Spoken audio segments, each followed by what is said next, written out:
No instante em que o sino da sé de Lisboa ecoou o meio-dia, anunciando o começo de uma vida nova, uma voz aguda e familiar cortou o ar como uma lâmina afiada, fazendo o coração de Miguel parar. Ele estava no altar, de mãos dadas com Rafael, o homem que o salvara das sombras do passado, mas aquela melodia, uma canção de ninar esquecida da infância, surgiu de repente, cantada por três figuras idênticas emergindo da multidão, trigêmeos que ele jurara nunca mais ver. O pânico o invadiu como uma onda gelada, como eles ousavam aparecer agora, no dia em que ele finalmente escapava das correntes que o prendiam. Miguel apertou a mão de Rafael com força, os dedos trêmulos traindo o sorriso forçado que ele exibira durante a cerimônia. A basílica estava lotada de amigos e familiares, um mar de rostos alegres sob os vitrais coloridos que pintavam o chão de tons vermelhos e azuis, como se o céu português conspirasse para celebrar o amor deles. Rafael, com seus olhos verdes penetrantes e o queixo firme que sempre o ancorava nas tempestades, virou-se para ele com uma expressão de confusão. O que foi, amor? Você está pálido como um fantasma. Mas Miguel não conseguiu responder, sua garganta fechou-se ao ver os trigêmeos, João, Pedro e Tomás, avançando pelo corredor central, suas vozes harmoniosas tecendo a canção que só ele compreendia: dorme, meu menino, o mar te embala, mas o vento leva segredos que o tempo não apaga. A multidão murmurou, alguns aplaudindo o que pensavam ser uma surpresa romântica, outros franzindo a testa ante a interrupção inesperada. Os trigêmeos, agora com 30 e poucos anos, idênticos em suas feições angulosas, cabelos pretos ondulados e olhares cinzentos que pareciam perfurar almas, pararam a poucos metros do altar. Vestiam ternos cinzas escuros, contrastando com a brancura festiva ao redor, e suas vozes, outrora infantis e reconfortantes, agora carregavam um tom de acusação velada. Miguel sentiu o passado ressurgir como uma maré alta. Eles eram seus primos distantes, criados na mesma casa em Alfama após a morte dos pais dele, uma família unida por laços de sangue e silêncios opressivos. Aquela canção era o que a avó cantava para acalmá-los nas noites de trovões, mas para Miguel, era o eco de promessas quebradas, de um segredo que ele enterrara sob camadas de negação. Rafael, sentindo a tensão, inclinou-se para sussurrar: eles são convidados. Miguel balançou a cabeça devagar, os olhos fixos nos trigêmeos, que agora sorriam de forma enigmática, como se soubessem que sua chegada era uma bomba-relógio. O padre, um homem idoso de barba branca e olhos bondosos, hesitou com o livro de orações na mão, o incenso pairando no ar como uma névoa de incerteza. Continuamos? Perguntou ele, mas a resposta veio de João, o mais falante dos três, não sem antes honrarmos o que foi prometido. A igreja inteira prendeu a respiração, e Miguel soube, naquele instante, que o dia perfeito que ele sonhara, um casamento que selaria sua liberdade contra os preconceitos da família conservadora, estava prestes a desabar. Os trigêmeos não eram meros parentes, eles representavam o fantasma da repressão que Miguel carregava desde a adolescência. Criados na velha casa de Alfama, com suas paredes cobertas de azulejos rachados e o cheiro eterno de bacalhau frito, os quatro meninos haviam compartilhado quartos apertados e sonhos sussurrados à luz de velas. Miguel, o mais velho por meses, era o protetor, o que defendia os primos das broncas da avó devota, que via no mundo um pecado em cada sombra. Mas quando Miguel, aos 17 anos, confessou em um diário escondido seu primeiro amor por um garoto da escola, os trigêmeos o descobriram. Em vez de traição, veio o pacto, eles juraram guardar o segredo, cantando aquela canção como um juramento de lealdade. Ninguém nos separa, diziam as letras adaptadas, um hino de irmandade contra o mundo hostil. Anos depois, Miguel fugira para o Porto, reinventando-se como designer gráfico, longe das ruas estreitas de Lisboa onde cada esquina sussurrava julgamentos. Lá, encontrara Rafael em uma galeria de arte, um fotógrafo freelance com alma de poeta, cujas lentes capturavam a beleza nas margens da sociedade. Seu amor florescera devagar, entre piqueniques no Douro e noites de fado melancólico, superando as cartas frias da avó que o chamava de perdido para Deus. Rafael, com sua família progressista de Setúbal, fora o bálsamo, ensinando Miguel a perdoar o passado. O casamento, marcado para a Sé, era o clímax dessa jornada, uma declaração pública contra a homofobia velada que ainda pairava sobre Portugal, mesmo após a legalização em 2010. Mas agora, com os trigêmeos ali, o segredo ameaçava explodir. Pedro, o mais quieto, deu um passo à frente, sua voz baixa mas clara: Miguel, irmão de sangue, você nos esqueceu. A canção que cantamos para você nas noites de dúvida. Ela ainda ecoa. A multidão, composta por amigos que de Rafael e alguns parentes relutantes de Miguel, começou a sussurrar. A mãe de Rafael, uma mulher robusta de cabelos grisalhos, ergueu-se de seu banco, pronta para intervir, mas Rafael a acalmou com um gesto. Ele não sabia dos detalhes, Miguel contara apenas fragmentos, temendo que o peso o afundasse, mas seu instinto protetor o impulsionava. Falem claro, senhores. Este é o nosso dia. Tomás, o impulsivo, riu baixinho, um som que ecoou como vidro quebrando. Claro. Ah, Miguel, você sempre foi o mestre dos silêncios. Lembra da promessa? Se um de nós cair, os outros o erguem. Mas você subiu sozinho, deixando-nos para trás na lama da família. Miguel sentiu o estômago revirar. Os trigêmeos haviam ficado em Lisboa, presos aos cuidados da avó até sua morte, depois dispersando-se em empregos precários, João como músico de rua, Pedro como oleiro em Belém, Tomás como guia turístico no Chiado. Eles o culpavam por abandonar o laço, mas a verdade era mais amarga. Miguel fugira não só do segredo, mas do medo de que sua identidade os contaminasse, de que a avó os expulsasse a todos por sua culpa. O padre pigarreou, tentando retomar o controle. Irmãos, este é o momento sagrado. Se há palavras a dizer, que sejam de bênção. Mas João ergueu a mão, e os três entoaram o refrão novamente, mais alto, atraindo olhares curiosos de turistas do lado de fora da basílica. Rafael, confuso mas firme, puxou Miguel para o lado, sussurrando: "Me conta agora, ou eu paro tudo." As palavras de Rafael foram o gatilho. Miguel, com voz rouca, murmurou: "Eles sabem de tudo. Do diário, do amor que eu escondi. E se a família souber?" O escândalo. Lágrimas brotaram em seus olhos, e Rafael, em um gesto de pura ternura, limpou-as com o polegar. "Então enfrentamos juntos." Como sempre. A interrupção se estendeu, transformando a cerimônia em um palco improvisado. Alguns convidados saíram, murmurando sobre dramas familiares, enquanto outros, como o melhor amigo de Rafael, um drag queen chamado Lúcia, aplaudia sarcasticamente: "Que entrada digna de novela." "Continuem, queridos." Os trigêmeos, sentindo o peso dos olhares, baixaram as vozes, mas não recuaram. Pedro aproximou-se, tocando o braço de Miguel com hesitação. "Não viemos para destruir, primo. A avó morreu há um mês, deixando uma carta para você. E uma herança. Mas com condições." A revelação pairou no ar como fumaça de incenso, e Miguel soube que o passado não era só uma canção, era um testamento de dor e redenção. Enquanto o sol filtrava pelos vitrais, tingindo os rostos de tons etéreos, Miguel sentiu o conflito interno rasgá-lo. Aceitar a herança significava confrontar a família, os vizinhos de Alfama que ainda cochichavam sobre o neto desviado, e pior, expor Rafael a um turbilhão de julgamentos. Mas recusar era trair os trigêmeos, os irmãos que o protegeram quando o mundo o rejeitava. Rafael, percebendo a tormenta, apertou sua mão: "Escolha o amor, Miguel. O nosso." As palavras foram um farol, mas o caminho adiante serpenteava por vales de dúvida.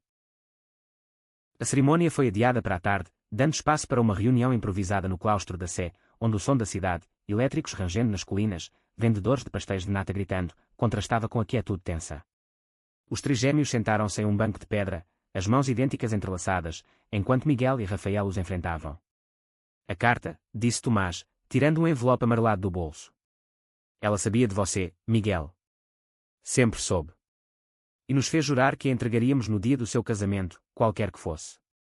A avó, com sua fé rígida e coração contraditório, escrevera palavras de perdão misturado a advertências: "Meu menino, o amor é de Deus, mas o pecado é escolha. Volta à família, ou perca-a para sempre." Rafael leu em silêncio, seus olhos se arregalando ante as linhas cruas. "Ela te amava, mas te prendia. Isso não é bênção, é corrente." Os trigêmeos protestaram, João defendendo: "Ela nos criou. Sem ela, seríamos nada." Mas Pedro, o pensador, baixou a cabeça: "Talvez Rafael tenha razão. Nós cantamos a canção para lembrar, não para ferir." O diálogo fluiu como o Tejo, cheio de curvas, acusações de abandono de Miguel, confissões de solidão dos trigêmeos, e a revelação de Rafael sobre sua própria luta, rejeitado pelo pai pescador em Setúbal por ser diferente. Pela primeira vez, os quatro homens, unidos por laços invisíveis, compartilharam vulnerabilidades, o claustro e quando com risos amargos e silêncios profundos. Ao entardecer, quando o sino tocou novamente, a cerimônia recomeçou, mas transformada. Os trigêmeos, agora convidados de coração, sentaram-se na primeira fila, suas vozes unindo-se ao coro da missa em uma harmonia inesperada. Miguel, ao altar, olhou para Rafael e viu não só o amante, mas o parceiro na batalha contra fantasmas. O padre pronunciou as palavras: "No amor, não há medo." E quando os anéis foram trocados, Miguel sussurrou: "A canção era nossa. Agora, é de todos." Mas o dia não terminara sem sombras. À noite, na recepção no Terreiro do Paço, um tio conservador confrontou Miguel, e quando os preconceitos da avó: "Isso é uma vergonha para o nome da família." Rafael interveio, sua voz firme como o aço: "A vergonha é sua, não nossa." A festa prosseguiu sob estrelas, com fado tocando e vinhos do Alentejo fluindo, mas o conflito interno de Miguel fervia. Os trigêmeos, bebendo em excesso, revelaram mais.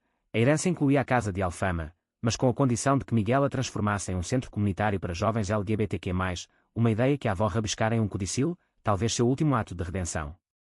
Ela mudou no final, disse João, lágrimas nos olhos. Miguel hesitou, o peso da responsabilidade colidindo com o sonho de uma vida simples com Rafael. Uma discussão acalorada irrompeu no jardim iluminado por lanternas, onde Pedro acusou, você foge de novo, e Tomás gritou, nós te protegemos, e você nos abandona. Rafael, o mediador, puxou Miguel para um canto escuro, onde o cheiro de jasmim misturava-se ao sal do rio. Ouça seu coração, não o medo. Eles se abraçaram, o beijo selando uma promessa silenciosa, mas o clímax veio quando um repórter local, atraído pelo drama, publicou uma nota nas redes, casamento gay em Lisboa interrompido por família, amor ou intriga. A notícia viralizou, atraindo trolls homofóbicos e aliados inesperados, transformando o dia pessoal em um manifesto público. Miguel, confrontado pela mídia na manhã seguinte, falou pela primeira vez abertamente, meu casamento não foi interrompido, foi completado por amor familiar. Os dias seguintes foram um redemoinho, protestos em Alfama contra a homofobia, doações para o centro proposto, e uma reconciliação frágil com os trigêmeos durante uma visita à casa da avó. Lá, entre móveis empoeirados e fotos desbotadas, eles cantaram a canção completa, não como acusação, mas como hino de cura. Rafael documentou tudo em fotos, capturando a essência da resiliência portuguesa, colinas íngremes, mas sempre subidas. Miguel aceitou a herança, vendo nela não prisão, mas ponte para o futuro.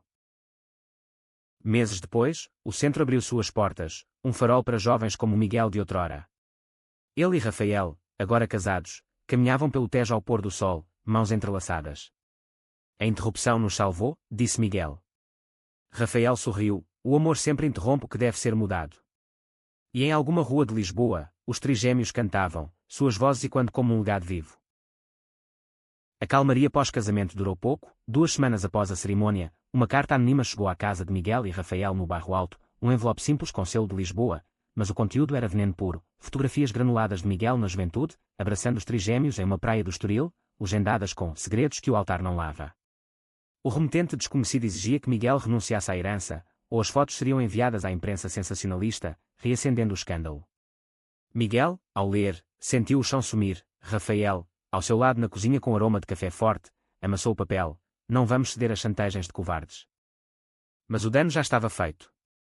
Os trigêmeos, alertados por uma ligação urgente, apareceram à porta naquela mesma noite, o trio idêntico trazendo garrafas de vinho do Dão como trégua. Quem faria isso? Perguntou Pedro, o mais analítico, folheando as fotos sob a luz amarelada da lâmpada. João, sempre o otimista, brincou, talvez um ex da avó, querendo vingança póstuma.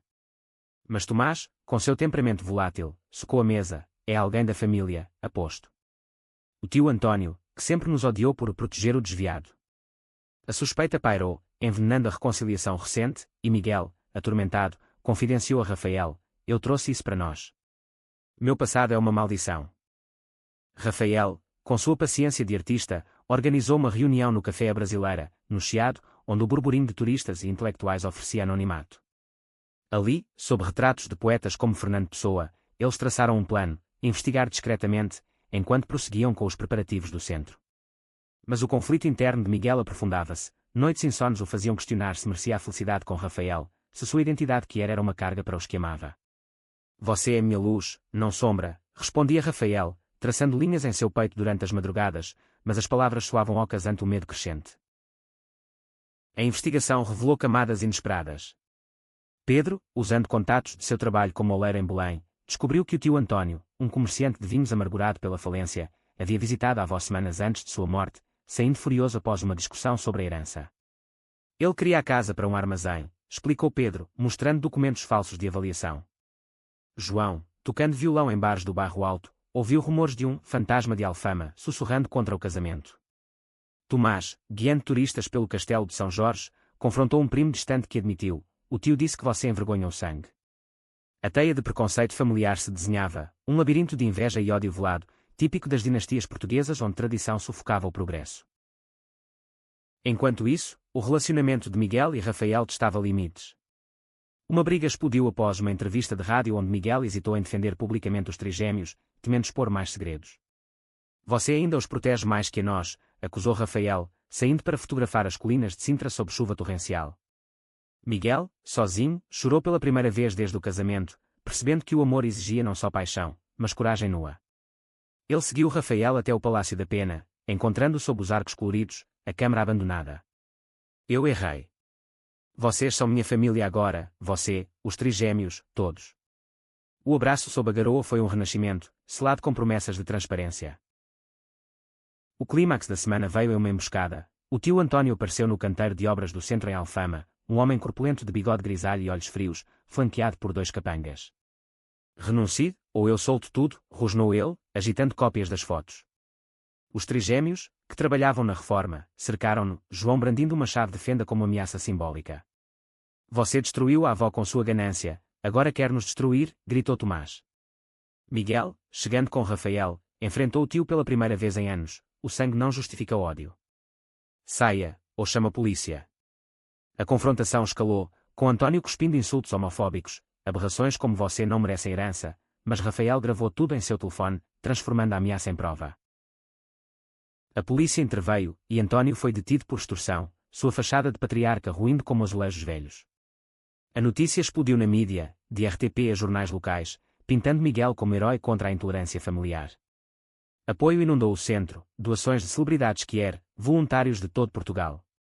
Mas o verdadeiro turning point foi interno. Naquela noite, reunidos na casa restaurada, os 5 cantaram a canção da avó, adaptando as letras para "O amor nos une, o medo nos parte, mas escolhemos erguer".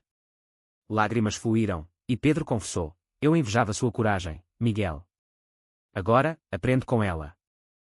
Rafael e Miguel, deitados no telhado sob estrelas lisboetas, sonharam alto. Vamos fazer deste lugar um lar para quem foge de correntes, disse Rafael. Miguel assentiu, o peso aliviado, e nossa história, um farol. Mas sussurros de novos desafios ecoavam, rivais pelo centro, dúvidas pessoais, prometendo que a jornada continuava. O centro em Alfama floresceu como uma videira no Douro, suas paredes recém-pintadas de azul celeste atraindo jovens de todo o país, mas o sucesso trouxe inveja. 3 meses após a prisão de António, um grupo conservador local, liderado por um padre radical de uma paróquia vizinha, iniciou uma campanha de boicotes, pregando sermões sobre a podridão moral invadindo nossas ruas sagradas. Cartazes colados nas portas do centro proclamavam "Arrependei-vos ou perecei", e pedras foram atiradas nas janelas durante uma sessão de apoio para adolescentes queer. Miguel, ao limpar os cacos ao amanhecer, sentiu a raiva borbulhar, porque o ódio persiste, mesmo após tudo.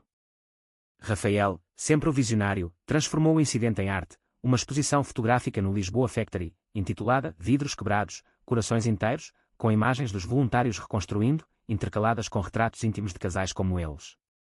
A mostra lutou, atraindo influenciadores e políticos progressistas, mas também provocou uma onda de ameaças online contra os trigêmeos, que agora gerenciavam o dia-a-dia do centro. João, o músico, compôs uma balada sobre resiliência, tocando-a em praças públicas. Pedro moldou cerâmicas com temas de união. Tomás organizou tours queer-friendly pelo bairro, desafiando os tabus. O conflito escalou quando o padre radical, Dom Vicente, um homem magro de olhos fanáticos, invadiu uma reunião do centro, brandindo uma cruz e gritando versos bíblicos distorcidos. Vocês corrompem a juventude, trovejou ele, apontando para um garoto de 15 anos que tremia nos braços de um conselheiro. Miguel, no centro da sala, ergueu-se como uma muralha. Aqui, corrompemos o ódio com amor. Saia, ou chamamos as autoridades.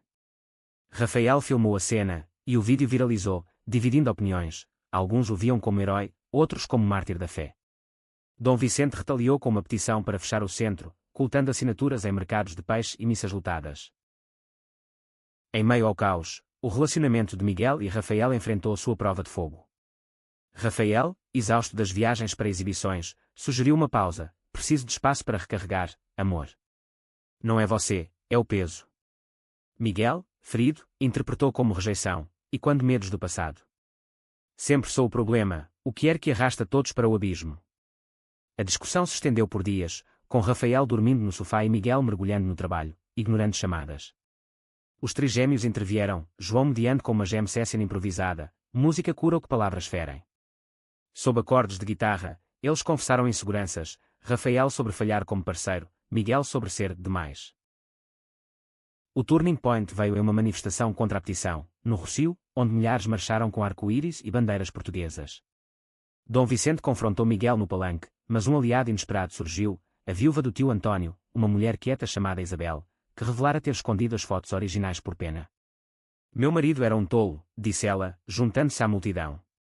Eu apoio vocês, pelo bem da família verdadeira. Sua deserção enfraqueceu a petição, e o tribunal negou o fechamento, citando direitos constitucionais. Naquela noite, Rafael e Miguel reconciliaram-se no mirador de Santa Catarina, vendo Lisboa piscar abaixo. Eu te amo demais para pausas, murmurou Rafael. E eu, para dúvidas, respondeu Miguel. Os trigêmeos, celebrando com vinho moscatel, propuseram uma expansão, parcerias com escolas para educação anti-bullying. Mas um sussurro de traição pairava, um voluntário suspeito vaza informações para Dom Vicente, prometendo novas tormentas. O traidor revelou-se como Carlos, um jovem voluntário de 20 anos que Miguel acolhera após ele fugir de uma família rural no Alentejo. Carlos, com olhos evasivos e mãos nervosas, confessara em uma sessão privada seu conflito, atraído por um dos manifestantes conservadores, ele vazava dados para ganhar afeto. Eu pensei que poderia mudar ele, soluçou ele, ajoelhado no escritório do centro. Miguel, em vez de expulsá-lo, viu um espelho de sua juventude. O amor não muda outros, muda a nós. Com a orientação de Rafael, Carlos rompeu o ciclo, tornando-se embaixador do centro em palestras escolares. Mas a traição abalou a confiança interna. Os trigêmeos, feridos pela brecha, discutiram entre si. João queria demissões imediatas, Pedro investigações profundas, Tomás confrontos diretos. Somos uma família ou uma fortaleza? Questionou Pedro em uma reunião tensa, o ar carregado de cheiro de tinta fresca das paredes. Miguel mediou, invocando a canção, Unidos, ou Caímos. Rafael, capturando o momento em fotos cruas, transformou a crise em uma série documental, Ecos de Alfama, que estreou no Festival de Cinema de Guimarães, ganhando prémios e visibilidade nacional. O sucesso atraiu um novo conflito, uma oferta de patrocínio de uma corporação multinacional, sediada em Cascais, que via no centro uma jogada de imagem inclusiva. O CEO, um homem charmoso chamado Eduardo, jantou com eles no Time Out Market, prometendo fundos ilimitados em troca de branding. Modernizem o que era para o mundo corporativo, disse ele, com um sorriso que não chegava aos olhos. Miguel hesitou, sentindo o cheiro de greenwashing. Rafael, cético, pesquisou. Eles demitiram ativistas no ano passado. Os trigêmeos dividiram-se. Tomás via oportunidade, João suspeitava de armadilhas. A tensão culminou em uma viagem de reconhecimento a Cascais, onde o grupo alugou uma vila à beira-mar. Lá, sob o Atlântico rugindo, Eduardo revelou intenções, usar o centro para lobby anti-regulamentação trabalhista, explorando a imagem que era para encobrir abusos. Vocês são o rosto perfeito da diversidade, disse ele em um churrasco, mas Tomás explodiu, somos pessoas, não acessórios. Uma briga física quase irrompeu, com Pedro separando os primos. Miguel, confrontando Eduardo, recusou, nosso amor não se vende. A recusa viralizou, atraindo patrocinadores éticos, fundações de arte, ONGs LGBTQ+ internacionais. De volta a Lisboa, o episódio fortaleceu laços. Rafael propôs terapia de casal, e eles iniciaram sessões com uma conselheira trans de Coimbra, desenterrando camadas, o medo de Miguel de abandono, a pressão de Rafael por perfeição. Somos imperfeitos, e isso é nosso superpoder, riu a terapeuta. Os trigêmeos, inspirados, formaram uma banda, 3 vozes, gravando a canção adaptada como single de caridade. Mas um plot twist surgiu. Isabel, a viúva, revelou um diário da avó escondido, detalhando sua própria juventude que era reprimida em uma Lisboa dos anos 50, onde amava uma artista de fado. Ela nos escondeu para proteger, disse Isabel, entregando o artefato. A descoberta humanizou a avó, transformando-a de vilã em vítima, e Miguel chorou pela avó que nunca conheceu verdadeiramente. O centro prosperava, mas sombras de burnout pairavam, Miguel colapsando de exaustão, sinalizando que o equilíbrio entre amor e ativismo era uma dança delicada. O colapso de Miguel veio como uma tempestade de verão. Durante uma gala beneficente no Convento do Carmo, ele desmaiou no palco, microfone na mão, enquanto discursava sobre resiliência. O salão, decorado com lanternas moriscas e mesas de mariscos, congelou em pânico. Rafael correu, erguendo-o como um herói de fado trágico. No Hospital de São José, diagnósticos de estresse crônico e ansiedade generalizada ecoaram como sentenças. Você carregou o mundo sozinho, disse o médico, um homem de meia-idade com sotaque madeirense. Rafael, ao lado da cama, segurou sua mão. Agora, carregamos juntos. Os trigêmeos montaram guarda, transformando o quarto em um acampamento familiar com pastéis de nata contrabandeados e playlists de Amália Rodrigues. João compôs uma canção de ninar moderna para Miguel, Pedro trouxe uma escultura de argila simbolizando força coletiva, Tomás organizou visitas de jovens do centro, cujas histórias de gratidão curaram mais que remédios. Mas o incidente expôs fissuras. Rafael, culpado por priorizar viagens, cancelou uma exposição em Berlim, mas Miguel insistiu: vá. Seu sonho é nosso. A discussão revelou medos profundos, Rafael temendo perder Miguel para o ativismo, Miguel temendo ser uma âncora. Recuperando-se em uma casa de campo no Douro, alugada por Isabel como presente, eles enfrentaram o vazio. Caminhadas entre vinhedos revelaram confissões. Miguel admitiu inveja da liberdade dos trigêmeos, solteiros e sem amarras. Rafael revelou um flerte passado com modelo em Paris, não consumado, mas uma rachadura na confiança. Por que não contou? Perguntou Miguel, o vinho tinto azedando na taça. Medo de te machucar como me machucaram. Lágrimas e abraços costuraram as feridas, culminando em uma noite de estrelas onde prometeram terapia contínua e datas sem agenda. De volta, o centro enfrentou um novo adversário, eleições municipais, com um candidato populista prometendo valores tradicionais e cortando fundos para iniciativas quer. Campanhas sujas incluíam outdoors difamando Miguel como agitador estrangeiro, apesar de ser lisboeta nato. Os trigêmeos mobilizaram, João lutou shows com mensagens políticas, Pedro doou cerâmicas para leilões, Tomás guiou manifestantes em tours de resistência histórica, de Inquisição à Revolução dos Cravos.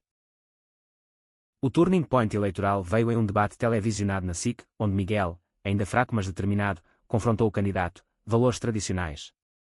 O meu inclui amar sem medo, como Portugal ama sua diversidade, fado, sardinha, arco-íris no céu. A réplica viralizou, virando o jogo, o progressista venceu por margem estreita, alocando verbas extras. Mas a vitória custou, ameaças de morte forçaram segurança no centro, e Tomás, em um acesso de raiva, brigou com o manifestante, quebrando o nariz e enfrentando acusações. No Tribunal de Lisboa, o caso de Tomás tornou-se símbolo. Juíza, uma mulher que era de 70 anos, absolveu citando legítima defesa contra o ódio. A absolvição uniu a comunidade, mas abalou Tomás, que confessou depressão latente: eu finjo força, mas dentro sou vidro. Os irmãos o cercaram, iniciando terapia grupal, onde a canção evoluiu para um mantra de vulnerabilidade. Rafael e Miguel, fortalecidos, planejaram uma lua de mel tardia em Madeira, mas um chamado do centro os reteve, um jovem em crise de identidade. Mais uma vida, disse Miguel. Rafael sorriu, nossa lua é eterna. Mas um segredo de Pedro emergia, ele namorava secretamente um homem casado, ameaçando o equilíbrio frágil. O segredo de Pedro irrompeu como um fado desgarrado, durante uma ceia familiar na casa de Alfama. Seu telefone tocou com uma mensagem discreta: sinto sua falta, mas ela não pode saber, de seu amante, um professor casado de uma escola católica. O silêncio caiu como névoa do Tejo, João congelou com o garfo no ar, Tomás cuspiu vinho, casado. Você se escondeu nisso. Pedro, pálido, confessou: eu o amo, mas o medo dele nos paralisa. Miguel, e quando sua própria jornada, abraçou-o: o amor não se esconde, se revela. Rafael, prático, sugeriu confrontar o amante juntos. O confronto aconteceu em um café discreto no Príncipe Real, bairro que era de Lisboa. O professor, Henrique, um homem de 40 anos com óculos tortos e tremor nas mãos, chegou suando: eu quero, mas minha esposa. As crianças. A paróquia. Pedro, apoiado pelos irmãos, exigiu verdade: escolha, ou perca. Henrique hesitou, mas uma ligação da esposa: volte para casa, ou acabe com isso, o fez recuar, deixando Pedro devastado. Naquela noite, no centro vazio, Pedro chorou nos braços de Miguel, porque o amor sempre dói. A resposta veio coletiva, histórias de rejeições passadas, mas também de renascimentos.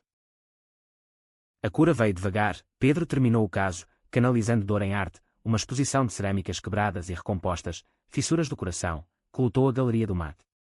Henrique, confrontado pela esposa, que revelara saber há meses, iniciou terapia familiar, eventualmente saindo do armário publicamente, inspirando Pedro a perdoar sem voltar. Os trigêmeos, mais unidos, gravaram um álbum, com a canção original como faixa-título, escalando paradas portuguesas.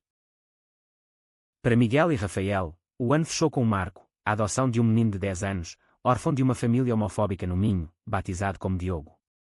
A burocracia portuguesa, ainda lenta para casais quer, testou paciência, mas vitórias no tribunal pavimentaram o caminho.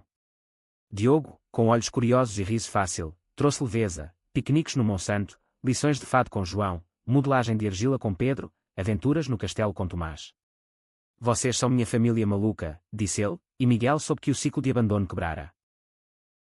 Conflitos residuais persistiram, um processo residual de Dom Vicente, dissipado por escândalos pessoais dele, mas o centro expandiu para Porto e Faro, uma rede de esperança. Em uma cerimônia de aniversário, sob fogos no Tejo, Miguel discursou: nossa interrupção inicial foi o começo de tudo. Amor não é ausência de tempestades, mas dançar nelas. Rafael, ao seu lado, sussurrou, e cantar a canção que nos une. Anos depois, casados e pais, eles olhavam a Alfama das Colinas, trigêmeos ao lado com suas vidas florescendo, João casado com um violinista, Pedro em um relacionamento aberto, Tomás ativista full-time. A canção ecoava em playlists, um hino nacional de resiliência que era. Portugal, com suas curvas e contradições, espelhava suas jornadas, bela, quebrada, mas sempre renascendo.